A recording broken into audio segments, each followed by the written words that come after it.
There's not enough time. There's not enough time to do the things I want to do. It's a short life for such a big world, so many things to share with you.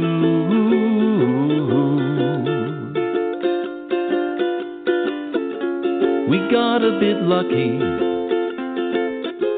when we crossed paths. What shall we do with this time we have?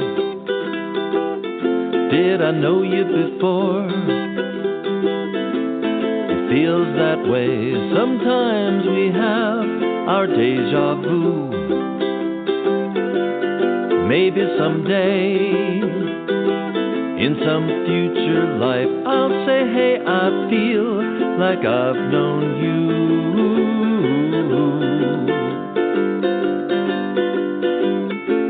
We got a bit lucky when we crossed paths.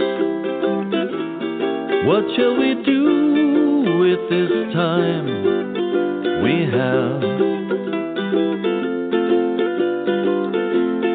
Time has kept us apart for all of these years. Now time has brought you into my heart. Time has brought us here. We have this time. We have this time to do the things we want to do. It's a short life for such a big world, so many things to share with you.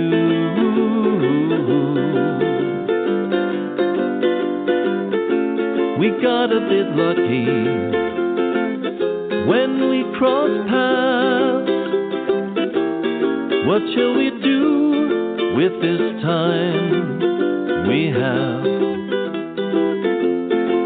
With this time, this precious time.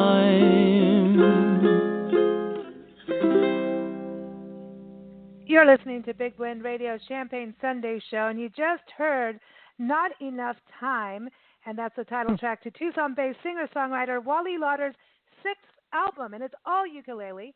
And, you know, we play his music on the show all the time, and we've been very patient, as I know a lot of people have been patient, for him to release this awesome new album, and we're super happy to have him back on the show today. And I encourage you to go to his website, wallylawder.com, and that's Lawder, wallylawder.com. You can also go to CD Baby to get it as well, but go to his website, because then you can connect with all his shows and everything, and the albums, and you can get a signed copy too, which is even more special. So Wally, welcome back. How have you been? I'm good, and I'm so happy to be on your show again. It's been too long. It feels like 3 years. So hi to both of you. Yeah, hi. to you too. It seems like we do this every 3 years. Truly. Yeah, like it does every seem to be about a cycle, yeah.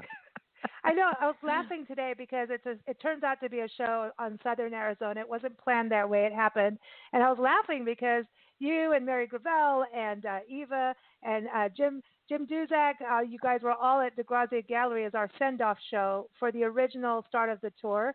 And then when we came back after 3 years to Tucson to get all this production work done, you were on, I think, the first show that we did live, or one of the first shows with us. And you said, and see, it is a thing of 3 years. And you said, oh yeah, I'm going to, get this album out this year. And you have more than one album ready. And so what happened? Not enough time? Yeah, not enough time. Not enough time and not enough money. Yeah. But, yeah. I was in a rhythm of every 2 years having a CD out, and I've been writing that I could at the rate that I really still could. So I've got a backlog. And, so the next one, I'm almost done having this being a new CD, still kind of celebrating it.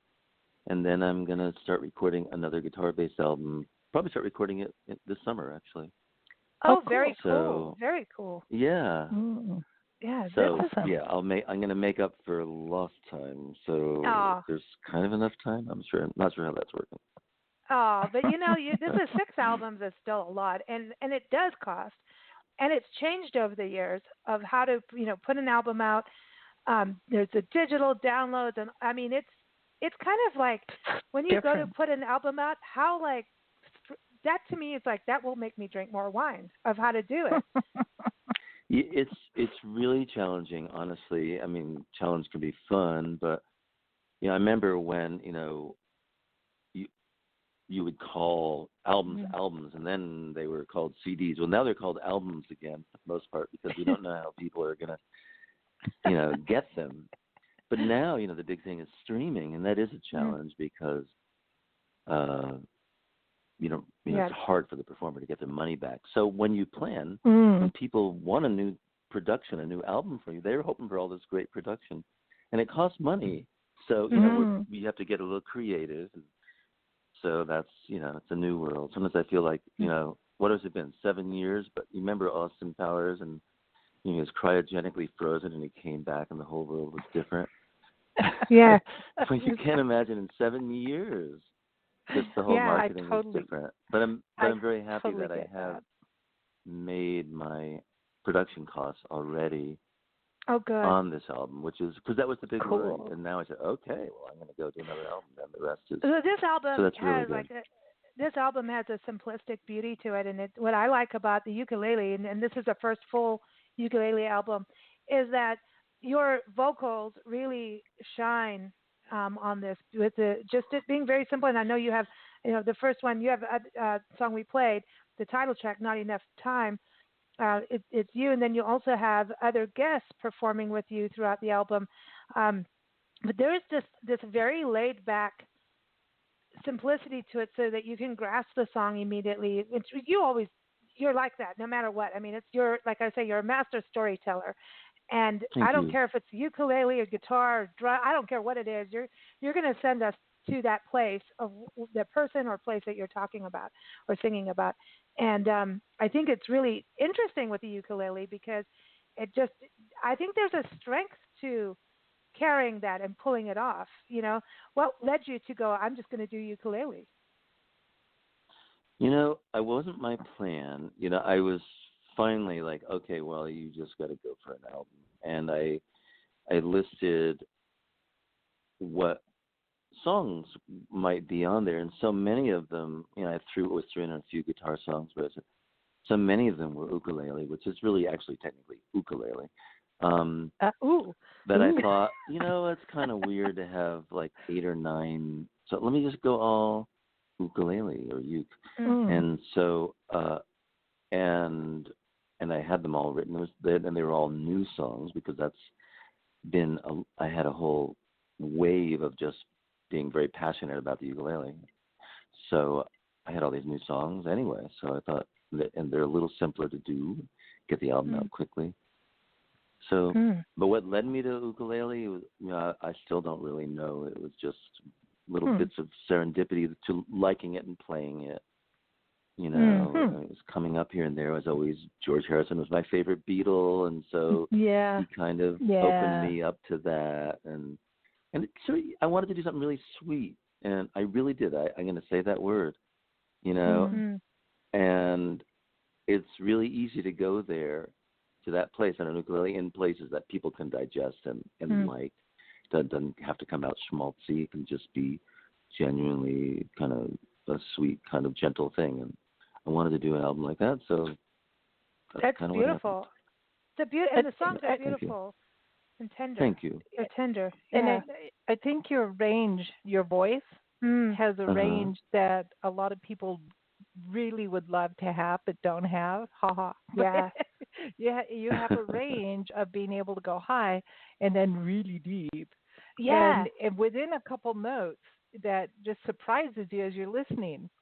Because at least I do identify with the melodies like right away. It's like, oh, I'm going to remember that one. And then all of a sudden you go deep. And I was like, dude, I really like that. Yeah. So I think the ukulele shows your voice off in a way. That's what I was saying. Think so, Yeah. Yeah. It's like a perfect balance, Now, I know the ukulele and then you've got the mandolin too. It seemed like the two instruments went big together at some point. You know what I mean? That they just kind of, I don't know. I know we had Tom Petty did a lot with that. Also, Eddie Vedder did a bunch with that. But it seemed like the mandolin was part of that resurgence of the ukulele. Yeah, it isn't. These smaller musical instruments just sort of kind of the wave was at a similar time, and they can sit within a certain sonic frequency too, so yeah, that is true. And I even, but what is unusual, I actually have on one song ukulele and mandolin, and that's really unusual. Matter of fact, I don't think I've ever heard that before. I mean, I guess somebody has done that out there, but usually not at the same time, So that was fun. I have only one song on the album has both of those. Which one is that? That's The Tide. Oh, yeah. Oh, I wanted to talk about that because your video, I think you barely clicked publish on YouTube, and Nancy and I watched it for our Friday music night, which we haven't done for a while because we're so busy traveling, but we love to watch. Yeah, but we got to do it online. Again. Yeah, you were in Hawaii with that, and I saw you post all these photos in Hawaii, and I'm like, dude, you're having a good time in Hawaii. Hawaii and the ukulele, let me get that straight. So did you go there just to record that, or are you just like, hey, I'm going on vacation? A lot of people thought I went, recorded it there. I mean, the video I shot there, or that I wrote the songs there, I think just the spirit of aloha in Hawaii is genuinely in the album. So what had happened was I had done all the recording, actually, and I went to Hawaii for, personal refreshment, and I brought, on my laptop, the rough mixes, and I was just listening to them, and when I was going to come back and finalize them when I came back, and the recording engineer had said, when you're in Hawaii, you should really do a video of The Tide. And I go, yeah, I don't even know how to do a music video. How am I going to do that? And he says, you got an iPhone, man. So I had the rough mixes, and I mean, that's when I learned the whole deal. I got a little tripod, and, you're listening to the rough mix and then syncing it with it. So, and I had a blast doing it without making it my vacation. My vacation was still just about, not working too hard. And then when I came back, I how the heck am I going to decompress? And so the delightful way to decompress was then to take that and take all that footage and then make it into a music video. I could still stay in Hawaii for a little while. Thank you. Very cool. That's awesome. Well, you do videos all the time. You're like a chair beneath a tree. You're beneath a tree, and then you've got one. Right, but they're just live. It's just me in my living room in my backyard. This was. But it's cool. But I like it. But I love you do it on Facebook all the time. You can connect. You're very one-on-one, and I think that is exactly the key about this album. It's incredibly one-on-one. It's very personal. Thank you. Yeah. Yeah. That was the goal. And yeah, it is, and it does have a touch of aloha throughout the entire thing. So let's play The Tide. Are you cool with that, so we can get everyone to hear it? Cool. Yeah, I love it. Thank you. Let's play it. So here it is, The Tide.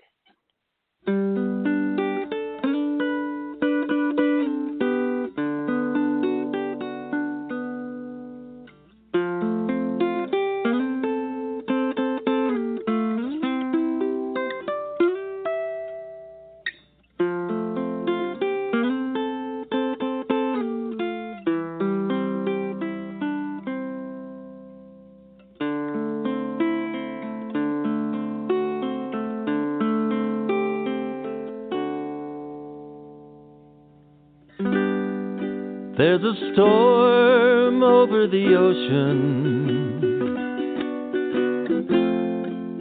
and I've got a notion. I've got a notion to stay.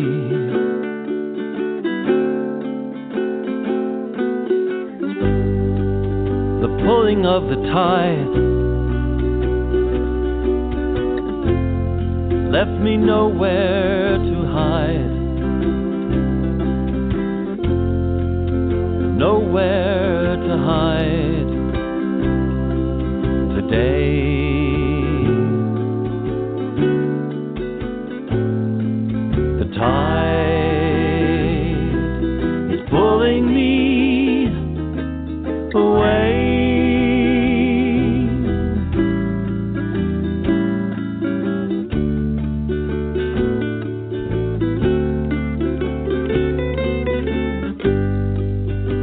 woman at the train. Eyes of blue and gray. Eyes of blue and gray. With oceans inside.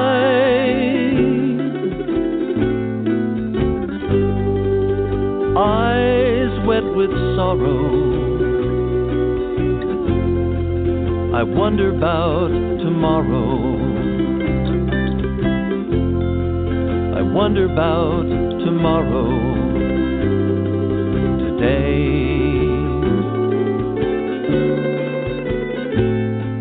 The tide pulling me away.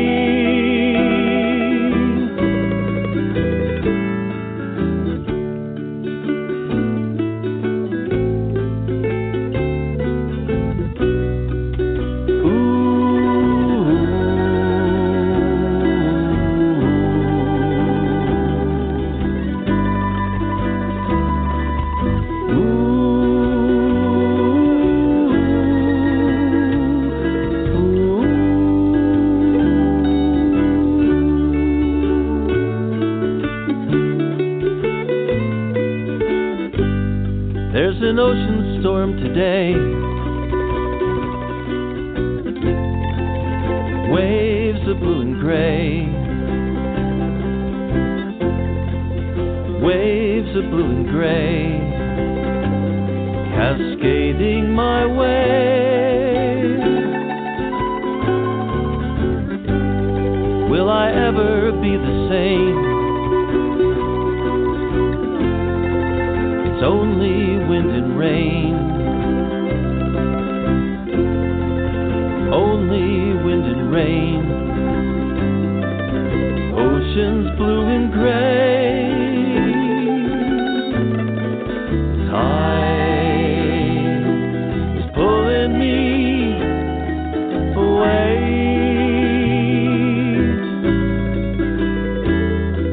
The tide is pulling me.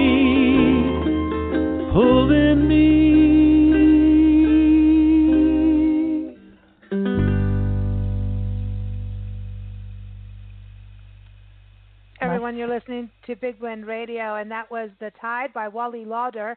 And you can get his new album out now. It's called Not Enough Time. You don't have enough time. Go get it now. Go to Wally Lawder. Do it now. Do it now. You know, Wally, Wait. that song is so beautiful. I mean, and you know, it's just so, oh man, and how the backup singers come in and the lyrics to me, your lyrics, you know, just like I say, storyteller, you know.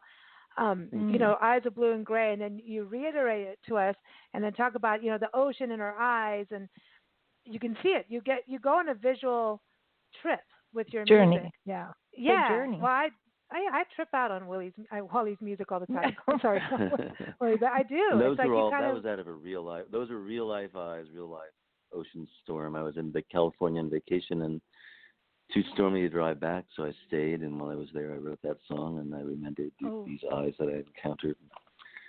Yeah. Yeah. Do you people watch and grab stories from people watching? Oh, it's a great way to write songs. Yeah. Yeah. And Yeah. Yeah, it really is. Because you wonder. There's a mystery to it that I love about people watching is what's going on there? Did she just break up with him? You know, or maybe exactly. How do you know that could be the brother? You don't know. Or, and you know what I mean? It's all, but it's all in the eyes. I mean, the rest of your body. The eyes. Yeah, there's body language. You slump shoulders or you lean back or forward, but the true emotion, I always think, is in the eyes. Oh, definitely. Windows to the soul, for sure. Yeah, yeah. Even with animals, like when I was doing animal portraits and dog portraits, there were like I just concentrate, just do the eyes and don't look at the rest of the body. It's kind of freaky, but you can say, "Oh, that Doberman Pinscher is really getting nervous because I'm staring," and you could see the eyes change. Wow. So I think almost when you look start at with the eyes, yeah, it's like just, and then I did a few paintings where it's just eyes. You know, I didn't do anything with them because they were freaky, but, you know, so I'm just painting eyes and not the rest of your face, sorry. Yeah. Well, Oh, that's great. That's great. it's interesting. So who's the backup singers and other performers that you have on the album? Yeah, and I have, I like it because it's more of an ensemble than a band, and they come and go, and I Right. just like the vibe of that. So on that song, the two women singing that beautiful, almost like Russian type of harmony, are Susie Ronstadt and Kathy Harris. And then almost the whole crew's on that one. I have Jim Dumbald on bass, Tom Potter on percussion, Mike Markowitz, wonderful mandolin player. The only person on the album who isn't on that song is Michael G. Ronstadt, who is Linda's nephew, and he plays the most gorgeous cello on two songs. Just exquisite. Yeah, it's fun. Wow. Combining cello and ukulele was just such a fun idea, So it is ensemble. Because you play with Susie quite a bit, right? And you have. Tell us about what's going on in the live performances, because I've watched on your Facebook page and that there's house concerts sometimes, and then Monterey. You go to Monterey, and then there's different places. But is there any upcoming shows we can hear about, or are there specific ones that are reoccurring? Well, I've changed things a lot. The band that you've known, or you may have known, is on sabbatical, so to speak. A couple were traveling, one wanted to focus on single solo work. So new so-called band is now Wally Lawder and the Stragglers, and the Stragglers can be whoever straggles in. So it's kind of a fun idea. I like it. But I'm doing a lot more solo and small ensemble stuff too, and so there's still plenty of work, but it's more erratic, I guess, in how it comes together, which is fun. So, I have a show today, which is actually a benefit for a no-kill animal shelter called Positively Cats. So that's going to be fun. Awesome. Just this afternoon. Awesome. And then Thank you. a week from now, I have a full band show with the Stragglers at Monterey Court. That's on a Sunday evening, the 7th, July 7th. And then I have a duo with the mandolin player you just heard. He and I are doing a show 2 weeks after that. So it's quite a mix. I like that. And sort of deliberate. I wanted to sort of loosen it up and just sort of see what new possibilities are there. So, and a lot more solo stuff too. The house concert is mostly solo. I think especially with the ukulele album out, some solo is cool, because I don't know. I feel like the audiences now are kind of needing some quiet. They're like house concerts being such a big deal now. There's like a more intimate thing that has to happen now, and kind of a calmer. We need solace. Let's just put it that way. We need calm. We need something calm. We need some positive connection, and I think that's your music does that. Whether you're playing with people or solo, your music does that, and I think that's something nice about and having a change up. I think every band, if you don't change it up, how do you grow? You have to change it up and play with different people too. Doesn't that change up how you write and do things? Just by playing with somebody new can open up a whole new world. Hugely. Last night I went out and heard a Boogie Woogie guy. Not my normal thing. I don't know if I'm about to come out with a Boogie Woogie song, but it did open up stuff. Oh, come on, do wonderful. I think Boogie Woogie ukulele. That'd be a first. Okay. I like that. So trippy. I like it. I hate. Why not? I know that would be totally different, but cool. I know. It's so like if you could have 3 of your total heroes, musical heroes, play on this album with you, who would it be? Do they have to all be alive? Yes, no, they could be passed on, but you're going to go do a concert. You're going to do a house concert. So, and only the coolest people are allowed, nice people, right? It's going to be a calm, peaceful, nice, festive atmosphere with good food, good wine, and a beautiful setting. And you're going to play a set from the album that you have out now, Not Enough Time, and you get to invite 3 of your musical heroes to perform with you. Who would it be? I'm guessing one is George Harrison, right? Or you're right. Okay, that's the first one that comes to mind. Yeah, and you have to do it Harrison. in a garden. Yeah, you have to be in a garden. Yeah, I mean, you almost don't need anyone else after George. But okay, we're gonna have George. I think I'm gonna go kind of out there, and I'm going to get Joshua Heifetz on violin. He's gonna. Wow. Wow. I got you give Why me a not? range to pick from. Wow, that'd be so weird. Wait, I don't know who he is. I'm Joshua Heifetz? Yeah, well, you know, well, but I don't know. So it's okay. This is education. Yeah. Good. Or someone of his, but he was just amazing. And I get one more. Let's see. But then I have to think of instruments and all that. I'll get Yo-Yo Ma and cello. That would be kind of nice. Oh. That would be kind of a fun little group. I like that. Yeah. Now, do you have specific, like 3 songs you would play with them off of the album? Whoa. Well, then we got to change the arrangements maybe. This is see? I think with those guys, drill. with either violin, Yo-Yo Ma and Joshua Heifetz, might just do my lullaby song. I think that would be lullaby would be sweet with those guys. I don't know. Yeah, that's the one that really comes to mind with that combo. But I don't know, honestly. Telluria, tell us about that, because that song to me is really interesting, and I hear George Harrison on that, and I saw a rainbow. He would be, and Hummingbird. I love Hummingbird so much. Oh my gosh. Thank you. That is a special song. Yeah, Telluria and Hummingbird are in possibly my 2 favorites on the album. It's hard to pick favorites, that changes. But, so Telluria, what was behind that was honestly, I was very new to ukulele, and I got a baritone ukulele, which is bigger. There's no music out there for baritone. And so, being a songwriter, I thought, I'll just write a song. And that's how Telluria came. It's the first song I ever wrote on ukulele, actually. And, but it was about paradise now, because we usually tend to think paradise is a place you go to for a vacation or you die for. And I said, how about just paradise in Tucson? And the word Telluria is an ancient word for earth, and it was also a paradise in the Elysian fields. So somehow, I don't know where that word came to me. And that's what I wanted it to be, like this paradise. I'm going to sit in the chair beneath a tree. I'm in paradise, Yeah, they all connect. They're like all woven together. This whole album is just, to me, they're all connected, and that's how it's supposed to be, right? When you put an album together, Hummingbird. That's why I like albums over streaming and stuff, because I like to kind of have it almost like a collection, with the beginning, middle, and end. And Hummingbird was written, I don't know. That was a fun song to write.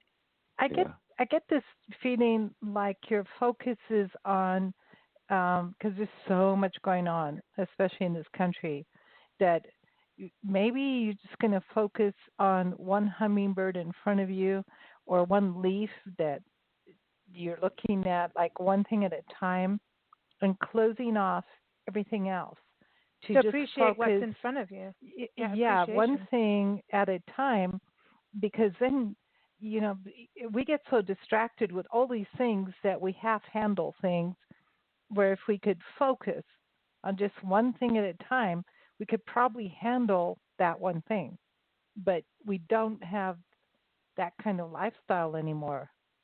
Like, I really just want to go sit underneath a chair, in a chair underneath a tree, and focus on the tree or the lawn or the leaf or the bug or a bunny rabbit, without all those other thoughts of what you have to do, when you have to do it, clamoring in. Just like, can I just have a few moments? Go to that instead of right to the smartphone or something, and go to a wildlife refuge, or even if it's a wildlife refuge, it's just the bunny in your backyard, Yeah. Yeah. And that's the idea, was having the album an experience of beauty, of largely tranquility, but not all happiness. There's some sadness on that album, and but of a deeper place, and that could nourish you for other stuff. So that was kind of thought. I think it is nourishing, and I wanted to say Christmas all year long. I was excited to hear that. I was going to go. We just came back from Santa Fe, and I know you used to live in Silver City, and it's like, so when we were there, we took a food tour where we learned the history of all the different ingredients, and so you have green and red chili there. That's the question, green or red, and then they have Christmas. I want Christmas, so I can have green and red chili on my enchiladas or whatever you're ordering. And so they're like, in Santa Fe, it's Christmas Funny. all year round. And so when I saw your album, it was like Christmas all year long. I'm like, okay, he lived in Silver City, but that's not what it was about. But it, not on the food side of things. I hadn't thought of that, but that's cute. That's really cute. Yeah. I actually, I was like, should I put a Christmas song on the album? But then, wait a minute, it's Christmas all year long. So, yeah, of course it can be on the album. Yeah. Well, I don't think they do that with the red and green chili in Silver City. That is going to be just a Santa Fe thing, maybe.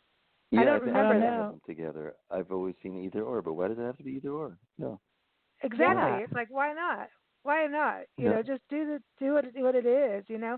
So, Wally, what is your champagne toast? I remember last time you were on the show, we're like, you will have a sip of champagne. He's like, no, right. It's early in the morning. I'm not doing it. Yeah, actually, if I had some here, I'd toast that literally with you. But just have a cup of filtered water with me. But my champagne toast is, and partly for a couple of reasons, because I'm playing for the Positively Cats shelter today. I lost a beloved cat that I loved. And I have another beautiful one here. Sorry. So my champagne toast is to our animal companions. Yeah. That sometimes we call pets, but they're might mean different things to us. But how incredibly they enrich our lives. I think more than we realize, just what a gift they are to us, and hopefully we're family gifts to them. And they're so very loyal. They are so loyal. Unconditional love. Yeah, it's how amazing. Can you beat unconditional love? They are like lifetimes ahead of us when it comes to unconditional love and loyalty. Pets are. They really are. And toast to those who treat them well. Yeah. You gotta treat them well. I don't want to say anything about the others. And remember to please you adopt. can rhyme it and know what I'm going to say. Adopt or rescue. Don't feed the breeders. You know what I mean? Just always, Say as that much again? as you can. I said to adopt or rescue as much as you can. Yeah. As humans, as much we can do that, the better. Instead of this, the puppy mill that whole corporate thing. So I just, always want to put that out and go to a shelter and help them out, and a no-kill shelter. I'm glad you're playing for them because that is it's an expensive thing to do and it's the right thing to do. We just, Wally, this was just an amazing experience we just had. We went up to Greeley, Colorado, up in the northeast corner of the state. Yep. Beautiful, best. Talk about a music town. You got to go there, man. It's awesome. Yeah, cool. They're kind of, a lot of people said, oh, it's just like a cow town, and it's really elevated from that over the years. They've kept their identity of historic downtown, and murals and sculptures. The arts take center stage, literally. We went to the Greeley Blues Jam, some of the best live music we've seen. Just so much fun. Amazing. Can't stop talking about it, but because it was so relaxed, it was still like in a small town setting in a way. Even though you're in a fairground, it was small town. It was just chilled out. Awesome. And how do you it's really hard to find those kind of events anymore. They get too big. And but the downtown, they even have a mural alleyway that's all dedicated to music. They have two, and one you go in this kind of tunnel, and as you walk through, the music plays according to the mural you're stepping to. So it's like so cool. Spanish music according to that's really cool. Spanish playing a Spanish mural to big band mural. I mean, absolutely amazing. But while we were there, we went and explored the county, Weld County, and we went to the Wild Animal Sanctuary. And I remember talking with the Visitor Bureau and everything about them, before we even went there on a show. And I had to go check with our friend Adam Roberts, who's helped put on this global wildlife sanctuary website, and so people could see what was accredited sanctuary, because sometimes wildlife sanctuaries they use the word sanctuary when they're really a roadside zoo, and so it's you have to be really aware. There's a difference. So no matter what, I always go to Adam like, dude, is this, even if you have the website, I want to be sure, And anyway, we go. This place is the largest carnivore sanctuary in the world. And this guy started it when he was 18 years old and saw these tigers being kept at the back in a zoo, only as like a back thing, because it's kind of like an understudy to a play, right? Mm-hmm. So you have your showman tiger versus the babies in the back, and they're bred and then killed. And this, I mean, I don't even start on this whole thing. But this sanctuary grew in his backyard to now this paradise where they've taken animals from hurricane situations, circuses. We watched these two bears that used to be treated, they fed them tobacco and had them smoking, chewing tobacco and everything as part of their act. So they were addicted to tobacco, and took them in, and these animals get to play for the rest of their lives. It's a no-kill sanctuary, and he wanted it so that people could see them, not like a zoo. He didn't want us to interfere with the animals. So now they figured out you can walk up on a skywalk, basically, and look down at the animals, and because they're in the sky, they don't really feel threatened. Like a bird in the sky doesn't make you feel threatened. Same thing. Mm-hmm. So you see these animals, learn each rescue story as you go, and see them just be out in the wild and play and relax in the shade. We saw fox, we saw all kinds of animals, and each of them, the stories, whether it's from this region, the Southwest, or from around the world, being taken out of captivity in all these harmful situations. And you can, when you talk about a no-kill shelter that you're playing for today, to that, it's the same role of allowing, maybe these animals had a really bad life, but they say it's creating a rainbow towards the end of their life, that we can at least create some comfort. We can do, you can't fix it, but you can do something. So thank you for doing that. Nancy said thank you, and I want to say thank you too for playing for our benefit and shedding light on it too. That was, that kind of benefit in pro bono is like one of my favorite things to do. Yeah, it's totally. Are you favorite. still hanging out at the folk instrument shop, folk music shop? Yeah, I'm a manager there, and it's if the musician's going to have a day job, it's a dream day job. It's one of the best acoustic stores in the country. So it's a really cool place. Awesome. That's awesome. I'm still doing that. Yep. Nice. So everyone in all Tucson, about music in one form or another. Go see Wally. Maybe that kind of influenced the ukulele. That actually did. That's where I fell in love with this ukulele that I had to have. It was like this relationship that started that was all about looks, but I realized there was more depth to it. But really, I fell in love with this ukulele, and then that's how it really started. It was a particular instrument. Yep, so that's true. I was going to say, do we have to play the song "Summer Dress" now? We have to play that at some point, on the show, because it is summertime, and I always like to play that. Yeah. And Groundhog Day, we always want to try and play Groundhog Day around that time frame too, because I love that song. The revenge of the groundhog. That's it. But thank you so much, Wally. It's such a pleasure to have you back on the show, and again. we're we're happy, so happy to the album is out, the sixth one. There's more in the works. We're always just so happy about that, hearing new music from you. And everyone, again, you can go to WallyLawder.com, LAWDER, WallyLawder.com, or go to CD Baby to get the album. Best thing, go to Wally's website. And any other better places that people can connect with you? Those are really the website and CD Baby, and the website will have a little more than CD Baby, so that is the best one.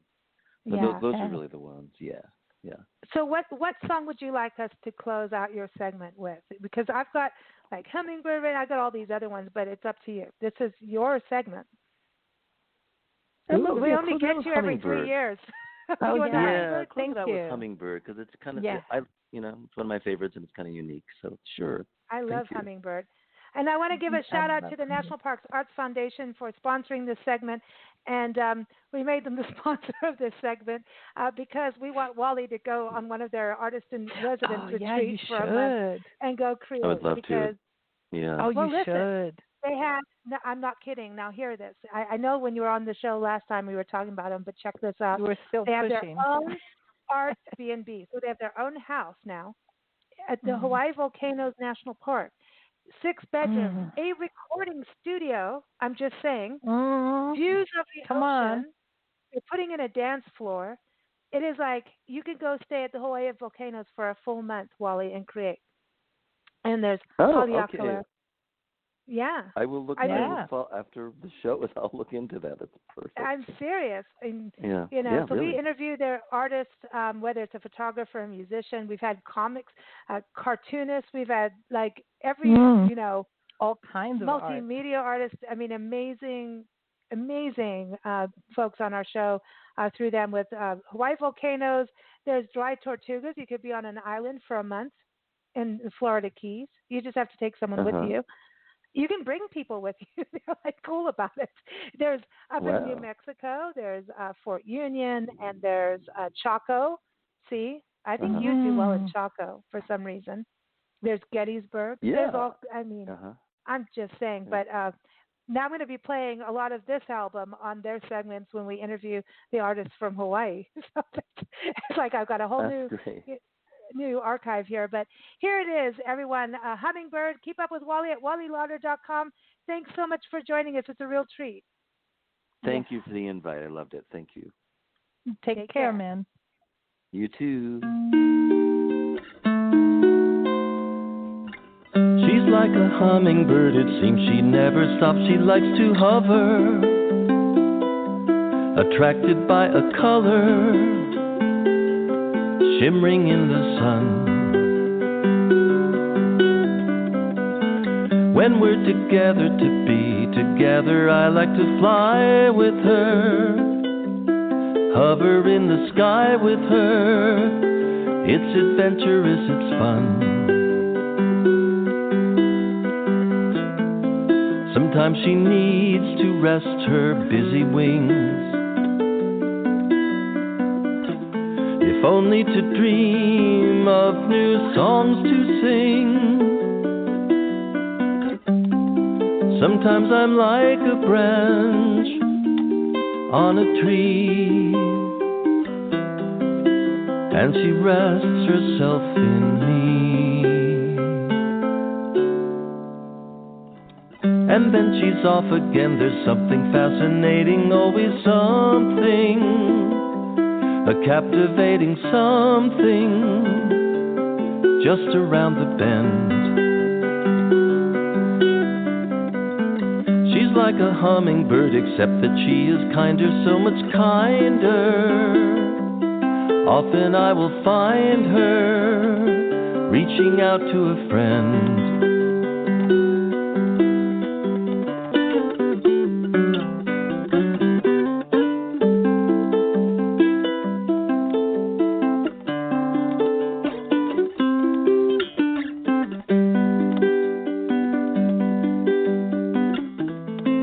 Sometimes she needs to rest her busy wings, if only to dream of new songs to sing. Sometimes I'm like a branch on a tree, and she gives herself to me. She's like a hummingbird,